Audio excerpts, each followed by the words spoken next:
L'ascétisme débuta en Haute-Égypte en 250, avec le premier pratiquant de l'ascétisme chrétien, Paul de Thèbes. En 258, le deuxième pratiquant connu fut saint Antoine. C'est à Basile, père de l'Église grecque, qu'on attribue le triple vœu monastique de pauvreté, chasteté et obéissance, et à Augustin les doctrines monastiques dans l'Église latine. En 529, le premier ordre monastique, l'ordre bénédictin, fut fondé par Benoît de Nursie. Le Moyen-Âge développe les ordres religieux, en 1098 les cisterciens, en 1209 les franciscains, en 1215 les dominicains. En 1545-1563, suite au Concile de Trente, on assiste à une réforme des ordres monastiques et à l'apparition de nouveaux ordres.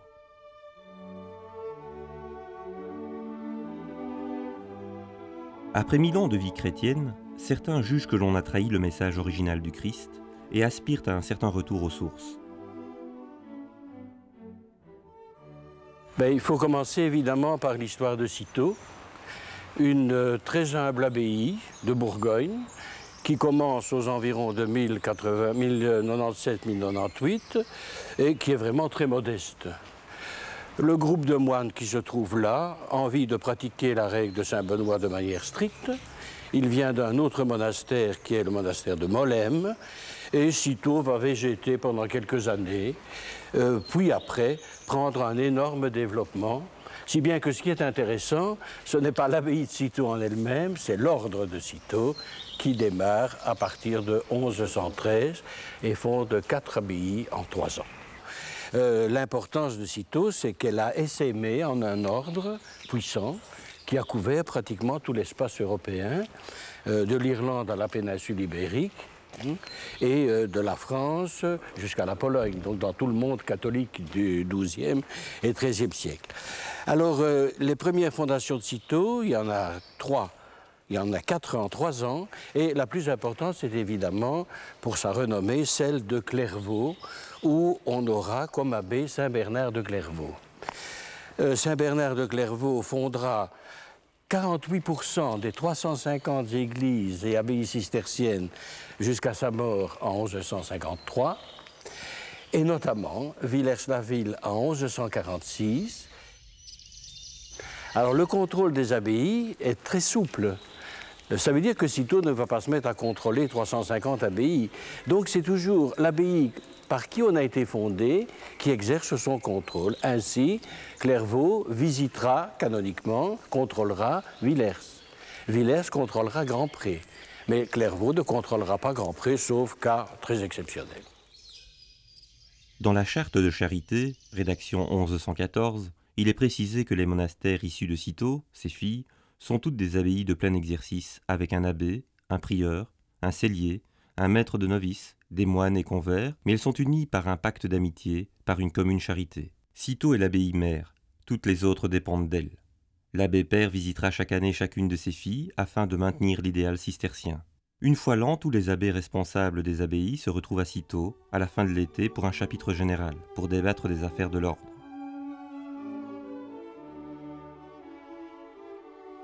Le succès des abbayes filles et fils font que le chapitre général succombe à son gigantisme.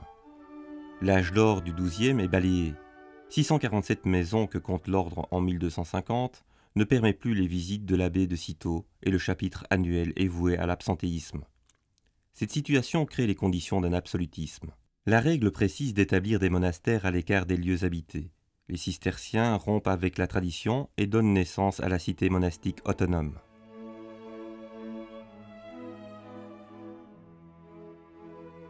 C'est l'eau qui détermine l'emplacement du monastère. Cette eau nécessaire aux besoins de la vie du monastère est utilisée pour des viviers, arroser les jardins, entraîner les roues du moulin ou des fontaines. Canalisée, elle permet de servir les cuisines et draine les décharges et les latrines. Le plan s'adapte à prier et travailler. Des espaces précis correspondent aux fonctions et aux horaires. Cloître, dit prison ouverte, chapitre, parloir, chauffoir, réfectoire-dortoir, cuisine, infirmerie.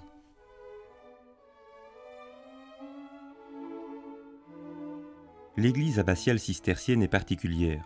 Elle se caractérise par le sanctuaire, l'escalier du dortoir, la porte des morts, la porte des moines, le chœur des moines, le jubé qui sépare les moines des convers, la porte des convers, le chœur des convers, le banc des infirmes, le narthex. Dans le monastère, il y a un certain sectarisme, séparation entre les moines et les convers. Il n'y a pas de décoration chez les cisterciens, mais les gens du Moyen-Âge ont horreur du matériau brut. Donc, par conséquent, tous les murs sont revêtus d'une sorte d'enduit, et cet enduit est lui-même recouvert d'un tracé qui imite la pierre. C'est assez curieux de supprimer la pierre naturelle pour redessiner dessus, avec un enduit, une pierre artificielle. Pas de sculpture, pas de peinture, donc l'église cistercienne apparaît vraiment dans toute sa nudité et devait faire un contraste extraordinaire avec les églises bénédictines. À Cîteaux, simplement le calice peut être d'or, il n'y a rien d'autre qui soit en métal précieux. Le point capital de la vie du moine, c'est évidemment l'office, dont saint Benoît, dans sa règle, dit qu'il ne faut rien lui préférer. Il est donc primordial dans la vie monastique. Or, cet office se déroule la nuit, à la fin de la nuit, et pendant un certain nombre de moments du jour que l'on appelle les heures de l'office, et qui se répartissent pratiquement sur l'ensemble de la journée. C'est peut-être le lieu de supprimer une légende qui dit que les moines s'adonnent de manière continue au travail manuel. Ils ne pourraient pas s'adonner au travail manuel au sens où nous l'entendons actuellement, parce qu'ils sont tout le temps interrompus par l'office, et comme l'office est primordial, le travail vient après.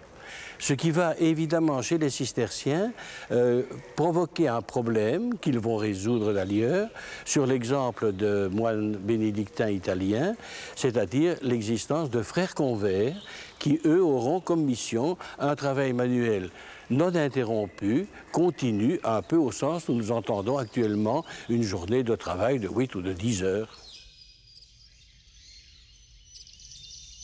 Nous venons du chœur des convers, situé à la partie occidentale de l'église, côté façade, et nous franchissons la porte des convers, celle par laquelle ils se rendent à l'office. Et nous abordons l'aile des convers, c'est-à-dire leur lieu d'habitation habituel, qui se compose d'un rez-de-chaussée et d'un étage. Le rez-de-chaussée qui débouche sur l'esplanade et la porterie a comme mission de conserver le vin, ou en tout cas les liquides, on appelle ça le cellier, mais on peut conserver d'autres aliments. Alors, à l'étage, ils ont donc leur dortoir, et dans le prolongement de cette aile, leur réfectoire qui est séparé du réfectoire des moines, car moines et convers ne mangent pas à la même table, même s'ils mangent la même chose, puisque la cuisine se trouve entre le réfectoire des moines et le réfectoire des convers. Les convers se recrutent dans la masse paysanne. Ils se consacrent essentiellement aux travaux. Ils ne rencontrent pas les moines. Les moines se recrutent dans les familles nobles. Ils doivent consacrer leur temps à la prière et à la lecture. Ils sont lettrés. Un exemple de la séparation des deux communautés moines d'une part, convers de l'autre, c'est la mise en page de la salle du chapitre. Lorsqu'il y avait 4 ou 5 fois par an ce qu'on appelait un sermon général, les convers étaient invités à venir écouter le sermon de l'abbé. Et ils restaient dans le cloître. Parce que pénétrer dans le chapitre, c'est avoir le droit de vote, c'est-à-dire le droit de vote pour les affaires qui concernent l'abbaye et pour l'élection de l'abbé. Donc juridiquement, on leur faisait comprendre qu'ils n'avaient pas droit au vote. D'où est venu le proverbe « il n'a pas voix au chapitre » pour dire « il n'a pas le droit de donner son opinion, ni surtout d'exercer sa volonté ».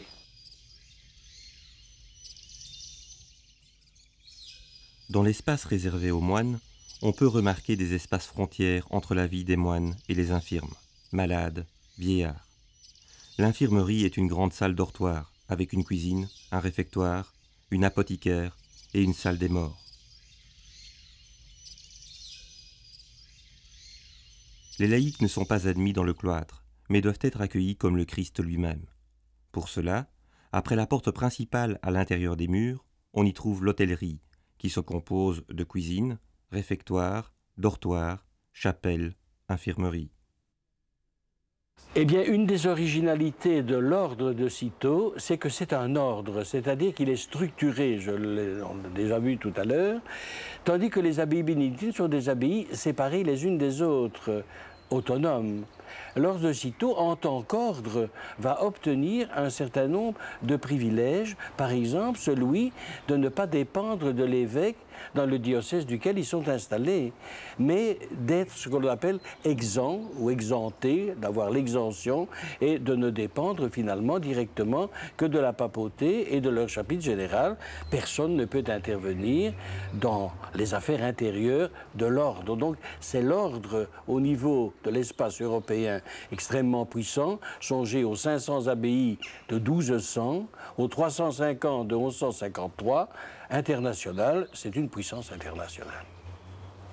Nous sommes dans un chemin forestier, solitaire, un peu romantique, et en réalité, nous sommes aux portes d'une abbaye, qui est l'abbaye des Cisterciennes de Marche-les-Dames, fondée au XIIIe siècle et qui deviendra au XVe siècle la tête d'une réforme qui gagnera un certain nombre de monastères de Cisterciennes répandus pratiquement dans toute la Belgique actuelle, c'est-à-dire au fur et à mesure où cette réforme s'étendait. Des religieux de Marche-les-Dames initiaient la réforme à certains endroits, les abbayes réformées l'initiaient à d'autres, et c'est comme ça qu'on a une espèce de galaxie au XVe, XVIe siècle de toutes ces abbayes réformées. Quel était le contenu de cette réforme? Il tenait en deux points principaux. Le premier, c'était la clôture, le rétablissement de la clôture, qui existait en principe depuis le XIIIe, mais au XVe siècle, il y avait du laisser-aller. Laisser-aller du côté de la clôture, laisser-aller du côté de la gestion des biens temporels. Les religieuses avaient une tendance à avoir des biens personnels, donc tout ça est mis à plat et on revient au principe de la réforme cistercienne. Tout est commun et les religieuses, les moniales cisterciennes, sont dans une stricte clôture. Pour symboliser cette clôture, et jusqu'à la fin du XVIIIe siècle, on a la porterie. La porterie qui offre deux visages. Un visage vers l'extérieur qui est un visage de fermeture, qui est très bien exprimé par la porterie de Marche-les-Dames du XVIIIe siècle.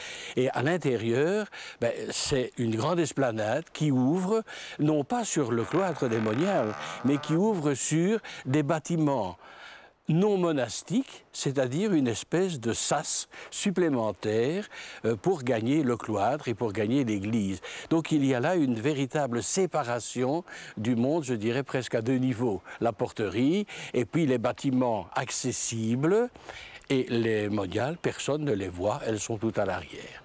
On comprendra mieux ce système en abordant les bâtiments tels que, dans une promenade, on pouvait les aborder, ou tels que les visiteurs du XVIIIe, qui étaient rares, pouvaient les aborder. Nous allons les suivre. Nous débouchons sur une esplanade sur laquelle nous avons l'église, que nous pouvons voir, et aussi les quartiers extérieurs, le quartier de l'Abbesse et l'hôtellerie des Audes, donc qui sont reçus à l'abbaye beaucoup moins qu'actuellement. Le monastère lui-même échappe encore complètement à notre vue. Il est derrière cet écran, il est derrière ce deuxième sas qui succède au sas de la porterie. L'important ici, c'est de pouvoir déterminer les fonctions de ce que l'on appelle l'aile des dames, c'est-à-dire l'aile est destinée uniquement aux moniales. Le bâtiment qui se trouve joint à l'église et en faisant en quelque sorte partie, c'est l'oratoire. Le mot oratoire recouvre chez les cisterciennes un sens bien précis. C'est une petite salle qui débouche sur le cloître et où les religieuses viennent se confesser ou prier. Elles sont évidemment séparées du confesseur, c'est-à-dire de celui qui s'occupe de la charge spirituelle du monastère, par une grille dont les statuts prévoient que la grille doit avoir des mailles extrêmement serrées. En allant vers le bout du bâtiment, on a les différents locaux qui servent à l'aile démoniale et où les converses ne pénètrent pas. Comme dans les monastères de moines, les convers ne pénètrent pas dans les locaux destinés aux moines. Et le réfectoire est distingué dans la façade parce qu'on voit en encorbellement une saillie qui est en quelque sorte la chaire de la lectrice et qui débouche dans un petit pavillon, hein, de manière à être au-dessus de son public et qu'on l'entende parfaitement.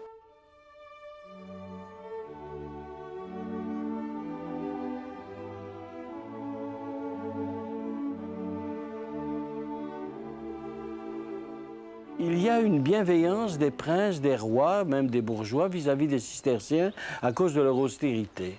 Si bien qu'on va leur donner un tas de privilèges, notamment de ne pas payer les péages, c'est-à-dire les taxes qui étaient sur les ponts, sur les routes. Donc finalement, ils arrivent à vendre leurs produits moins chers que les produits des marchands laïcs, d'où une grande jalousie des marchands laïcs et des protestations. Si bien que l'ordre s'enrichit très fortement. Eh bien, c'est à la fois l'apogée et le commencement du déclin des abbayes cisterciennes qui va s'aggraver avec la disparition des convers et la mise en location de leurs biens. Ils vont alors vivre des revenus, ils ne feront plus de faire-valoir direct, c'est-à-dire d'exploitation directe par les convers, et on ne les distinguera plus très bien des bénédictins, d'autant plus que leurs églises, autrefois dépouillées, vont s'orner d'œuvres d'art, dont un certain nombre sont encore existantes et connues aujourd'hui. Les guerres des XVIe et XVIIIe siècles ont des graves conséquences pour les monastères. Pillages, incendies, destruction des fermes et des moulins, contrainte de fuir dans les villes, abandon des abbayes, disloquent les communautés. Certains départs spontanés et l'impossibilité pour les abbés et les abbesses de nourrir leur communauté portent un coup décisif aux fermetures d'abbayes. C'est aussi à cette époque qu'un nouvel intervenant apparaît dans le processus du pouvoir des abbayes, le pouvoir politique qui s'octroie le droit de nominer des abbés et abbesses. La fin des abbayes cisterciennes au XVIIIe siècle sous le régime autrichien est due à l'interdiction des dots des religieuses, à l'interdiction d'accepter des novices avant l'âge de 25 ans, à l'indépendance des ordres religieux des Pays-Bas de toute autorité étrangère, à la suppression des établissements religieux inutiles à l'État et à la religion.